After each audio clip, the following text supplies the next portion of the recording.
So welcome back mga ka-Agri-Explorer, this is Ron's Farm Official at kung di ka pa po nakaka-subscribe, please hit the subscribe button para lagi ka pong updated sa aking mga agri-ventures. Nang sa ganon, meron ka pong mapulot na aral at sabay-sabay po tayong kikita.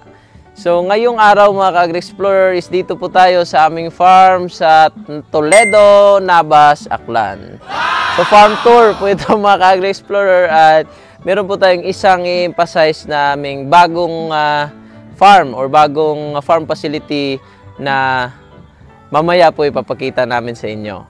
So ito po ngayon, nakikita yung bahay na colorful mga ka-Agri-Explorer is ang bahay po ng aming caretaker dito sa aming farm. Kakatapos lang po nito, ipagawa namin at yun na po, malapit na po maging operational ang ipapakita po naming bagong agri-venture na naman po namin. So yun, tara!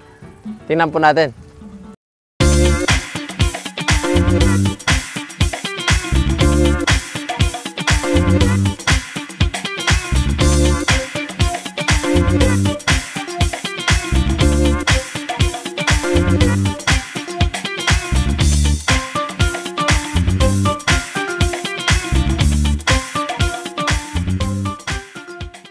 Dito na po tayo mga ka-Agri-Explorer. Makikita nyo po, meron po kami dito mga baka. Dito po mga ka-Agri-Explorer, meron po kami mga baka. Ayan po, bale, ano po dito yung baka?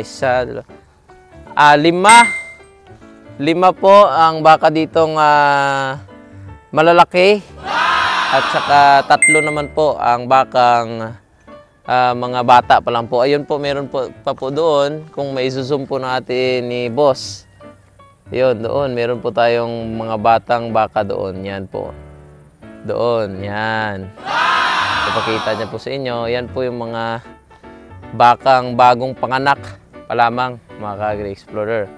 So, ano nga ba? Ano nga po ba yung aming bagong agri-venture ni na Kagandang Buhay at ni Kabiyahing Roger? Ito po. Ito pong building na ito. Ito po ay magiging kulungan ng dadating dito na mga alagaing purong Brahman na baka, mga ka-Agri-Explorer. So tama po kayo, mag-aalaga po kami dito ng hybrid na mga baka. Nang sa ganun po is kahit papano makatulong po kami sa mga farmers na ma-improve ang kanilang lahi ng mga alagaing baka dito sa Aklan, mga ka-Agri-Explorer. So napaka-exciting po. So tara, tingnan po natin ang pinapagawa naming bakahan o kulungan ng baka. At pasensyahan nyo lang po, medyo di pa po tapos, pero malapit na po. Malapit na po itong matapos. Ito po. Ito po mga ka-Agri-Explorer ang aming design o disenyo ng bahay ng baka. So nakikita nyo po itong parte. Ito po yung pakainan at lalagyan ng tubig. Yan mga ka-Agri-Explorer, wala na po itong division sapagkat hindi naman po sila individual pens. Maliliit pa naman po sila at di naman po for patining sila. Bali pinapalaki pa lang po namin sila. So hali po kayo dito sa loob. So, padaan muna kuya ha. Ito dito sa loob. Yan, makita niyo po dito ang may artista po dahil dito sa loob ng ating bakahan. Yun po si Souls G. Yun po si Mama. Yun po siya with my daughter. Ayun po, naglalaro po sila. Ayan po, ito po yung aming bahay. Bali dito po susut-sut yung kanilang ulo. Dito po sila gaganon, ganyan. Ganon po mga Agri-Explorer. At para makakuha po sila ng kanilang pagkain. At ito pong mga kabilya na ito, sa makikita nyo po, lalagyan pa po ito ng tubo dito. May tubo pa po itong mahaba. Dito po sila itatali. Parang sa ganun is hindi po sila lumabas. At di po sila kumbaga, di sila mag-meet. Di sila karambula dito sa loob. At ito naman po, nakita nyo, humuhukay po. Dito ulit kasi nagkamali po ng estimate si Papa. Oh no! na sa kalakihin o sa laki ng kanyang alagaang baka. Kaya po minabuting dugtungan pa ng 1 meter dito. In-extend pa po kasi malaki po talaga yung mga dadalhin dito ng alagaing baka kasi purong Brahman po yun, mga ka-Explorer. Ano ba yun, ma? American Brahman yun o Indo? Palagay ko ano yun, pure Brahman, tsaka gusto ko rin mag-alaga ng Indo-Brazil. Kasi nga, doon sa Negros, yung gusto nila, tinitingnan talaga nila kung may lahi ang baka. Gusto nila ang hahaba ng mga tenga, ganyan. Isa kasi indication yun eh. Yung kanyang tenga, tapos mahaba yung katawan, mataas. Yan yung mga gusto nila. Yung medyo malaki yung... Tenga talaga sila tumitingin. Tapos syempre, alagaan natin mabuti dito. Halimbawa, kung may mga maliliit si Kabeng Roger na mabibili, dito natin alagaan. At kung may umorder sa atin, di pwede nating ma-feature. Parang na to, pwede nang gagawing auction, rin. Auction house. Kumbaga, mga Agri-Explorer, no? Yun po pala yung plano namin dito. Mag-alaga kami ng mga may lahi ng mga baka. Pero medyo malaki ang puhunan nun. Kaya kailanganin natin ang tulong ni Captain Mark Lutilla. Kasi pwede din siyang mamili doon, alagaan niya. Tapos kung may umorder, ma-serve natin yung mga order sa Negros. Kasi kung tayo lang, kulang tayo sa puhunan, mas maganda yung may mag-invest na tumulong sa atin. Para mahirap kasi naranasan namin ni Dad na bumili ng mga wild. Kailangan muna maalagaan talaga dun at mapaamo. Siyempre, temperament nila is wild eh. Kumbaga, hindi sila sanay na hinahawakan or dinomesticate sila ng mga tao. So, kailangan pa nating paamuhin at ipa-accustom muna natin sila o pasanayin sa surrounding. Lalong-lalo, dapat masanay sila na nakatali, mga ka-explorer, at nakapakaano po kasi talaga nila. Kumbaga, mabangis pa kung sa mga ibang hayop. Maiwasan yung mga pilay, depekto. At pilay, mabungi. Kagaya nung kinuha ni Sir Mark Lutilla sa atin na nabungi at napilay, kinuha niya na lang. So, bali, inano na lang sa puhunan para hindi masyadong matlugi si Papa Roger natin. Kasi namatayan na nga tayo ng isa, gawa ng wild talaga ang baka. Yung hindi naman 24 hours na nakabantay yung tagapag-alaga natin, siyempre paggabi natutulog din naman, ikot-ikot, doon na disgrasya. Nakwento pa sa akin ni Papa, hindi daw natunawan. Kumbaga yung pag-dissect daw nila is tumigas ang...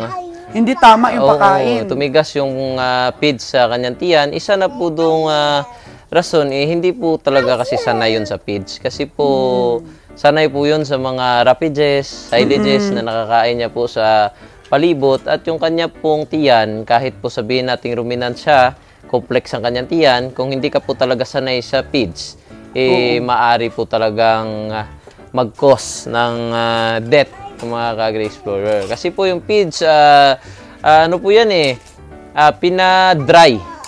Pinadry po yan ng mga ingredients. Once po na ma-incorporate na po yan o mahaluan na po ng tubig is umi-expand po talaga mga ka-Agri-Explorer. At kung yung baka is first time or ngayon pa lamang nakakain ng feeds ay nasarapan, marami talaga siyang kumain.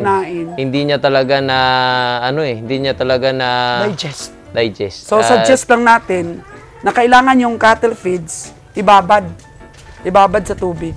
Pwede rin ibabad. At kung di po talaga niya kakainin nakababad, pwede rin pong dry. Pero in moderation lang po mga ka-Agri-Explorer hanggang masanay po yung ating alaga. Hindi po dapat dinamihan kasi ni Dad. Hindi pwede. Kasi maaari po talagang mga sanhi ng mga komplikasyon mga ka-Agri-Explorer. At isa pa po, yung sa painom rin ng tubig, marami po talagang pwedeng mangyaring masama kung yung ating alaga is wild. Kasi nga po, hindi po yan sila sanay na yung man o tayong mga man yung nagde-decide kung ano yung ipapakain, gaano karami yung kakainin, di po yan sila sanay. So, yun po yung isa sa mahirap at konsiderasyon kapag mag-aalaga po tayo ng alagain at wild po yung ating mga nabili. Kaya sa mga mag-order po dyan, dapat siguraduhin po ninyo na angkop po talaga yung mga alagain sa inyo, o kundi mayroon po kayong kaalaman na patungkol po sa mga alagain, kasi hindi po tayo pwedeng tumalon sa isang negosyo na wala po tayong alam. Kasi para po tayong tumalon sa bangin, mawawala lang po ang ating mga pinagpaguran. Explorer, ipayo lamang po namin iyon, nasa sa inyo pa rin po. Pero dito po sa channel ko is transparent po tayo dito. Lahat po na nalaman namin at gagawin po namin sa mga alagain kapag pumunta o dumating na po dito, isasabihin po talaga namin yan lahat. Di ba, Ma? Busy ako dito sa kakalaro. Dinala po kasi namin ang aking chikiting. Yan po siya. Mahilig po talaga sa tubig. Yan, naglalaro po sila ni Mama. Parang gusto po maging baka eh. Oh. Parang ano po kagad. So, yung mga alagain, sa Pitsa 20 na ng Marso, lalabas na yung mga results. test. So, maibabiyahe na siya ni Kabeng Roger, pero sold out na yon yung 18. So, -1 at saka -1 yung kay Sir Mark, tsaka yung namatay. Ano na lang yon? 15. 16. 16 na lang, kasi dalawa lang yung nawala. Okay. So, sa atin yung tatlo, 13 na lang. 13 na lang po yung... Pagpipilian nila. Ayan. So, sold out na yon. At marami pang order, marami pa ang nakapila. So, kaya nga, sabi ko, kailangan makabili ng marami yearlings, tapos alagaan na kaagad dun sa Batangas. Pag hindi na wild, kayang-kaya na siyang i-manage, saka na lang ibiyahe. So, it takes 1 month siguro. Ay, Ma-complete yung mga test, at saka mapaamo sila. Siguro, ganyan talaga yung time frame natin. Pero yung 1 month na ititame yung wild, hindi pa ako sure, Ma, kasi hindi pa talaga ako nakaranas at parang wala akong idea. So, parang okay na daw. Sa 1 month. Sa 1 month, parang okay na, manageable na rin daw. Pero syempre, papaamuin na lang talaga ng Actually, farmers. hindi naman yan masasabing wild. Hindi naman siya wild kasi inaalagaan pa rin naman ng tao. Sa tao pa rin naman. Kaso, yung matatawag po namin sa mga binibili po namin sa mga farmers po na malalaki yung mga lugar is free-range po na mga cattle, mga agri-explorer. Free-range po meaning pinapabayaan lang po sila. Parang walang tali. Wala po sila, di po sila naka-cage, di po sila nakatali. Tapos, kung ano lang pong mga nakikita nila dyan, nagbibigay lang po ng kakaunting tulong yung mga farmers na pakain. Pero mostly po naglalakbay po yan sila. Naghahanap po ng sarili ng pagkain at naghahanap ng sariling tubig, mga agri-explorer. Kaya nga po, mahirap sila napasanayin sa kinukulong. Kasi po isa rin po diyang rason is sanay po sila na lagi pong gumagalaw. Kaya po siguro sila uneasy o kumbaga hindi sila mapakali sa loob kasi gusto nilang tumalon-talon o kung saan man Takbo sila, sama-sama. Flak-flak, mahirap po yun. Tapos bigla mo siyang kukunin, mag-isa na lang siya o dalawa na lang siya, manibago din. Maninibago talaga kasi kung tayong ang tao, kung imagine natin yan yung gagawin sa atin, maninibago talaga tayo. Sila pa kaya na hindi... Pero kailangan talaga magsakripisyo ng mga farmers din. Kailangan talaga. Kasi unang-una, tutubo talaga sila kung mas lesser yung oras ng pag-alaga nila, malaki na yung mga baka nila. At napaka-bless yung una pong mag-breed. Dahil siyempre, not for slaughter purposes yung una nilang mga breed. For breeder din. Talagang kukunin din sa kanila para gawin ding breeder. Breeder din siya. So on and so forth, mag-expand yung mga lahi. Ganyan. Yung mga pwede na rin mag-upgrade, tapos upgrade hanggang ma-reach natin yung 100% pure. Gaganda at gaganda yung ating mga lahi. So dito sa Aklan, may nakita akong isang farmers na akin ding nakausap. Meron na pala silang IE dati. EI. EI pala. Meron na silang EI dati. So medyo na-upgrade na yung iba niyang mga baka.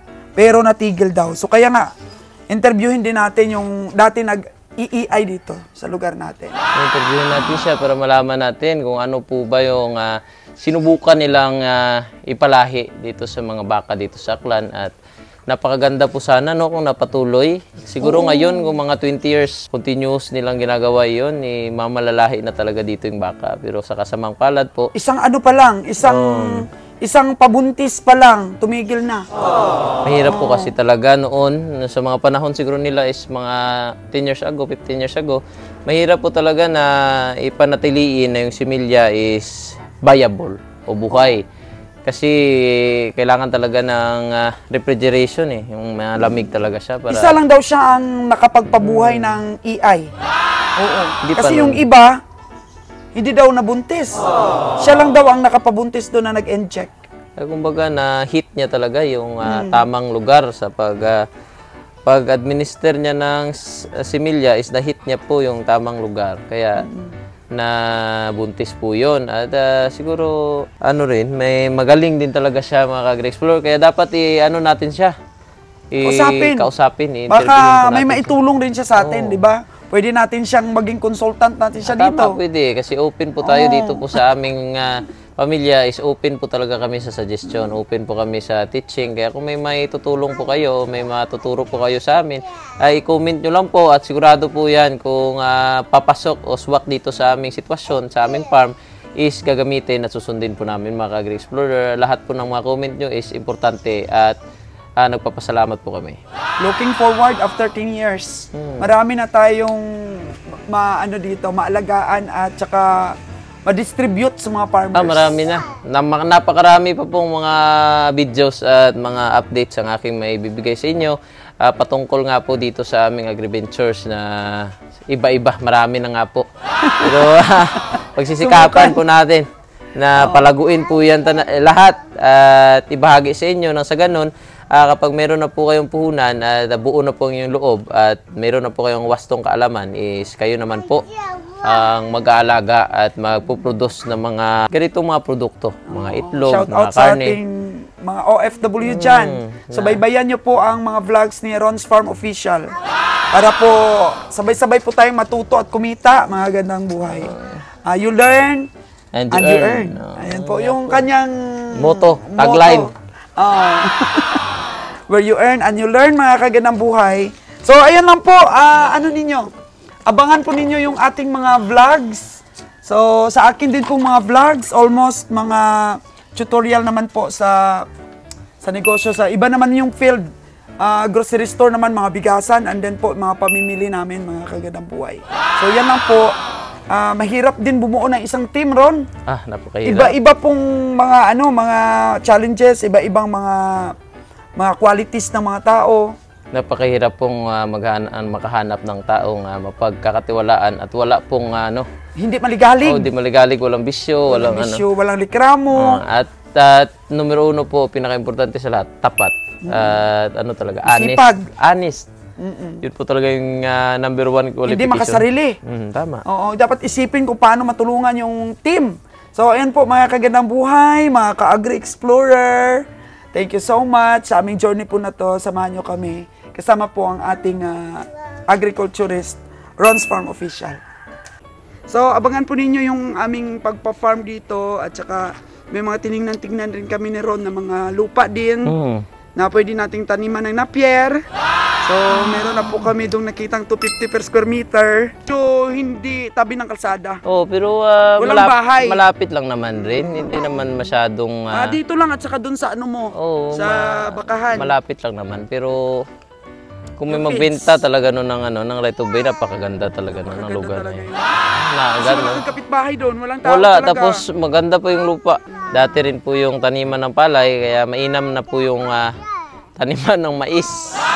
Mga Agri-Explorer, yun lamang. Abangan pa po. Vlogger din si Yuna. Abangan nyo pa yung mga AgriVentures namin at siguradong may matutunan po talaga kayo. At sana nga po, sabay-sabay tayong kumita. Para makapag-umpisa sila. Oo, tama.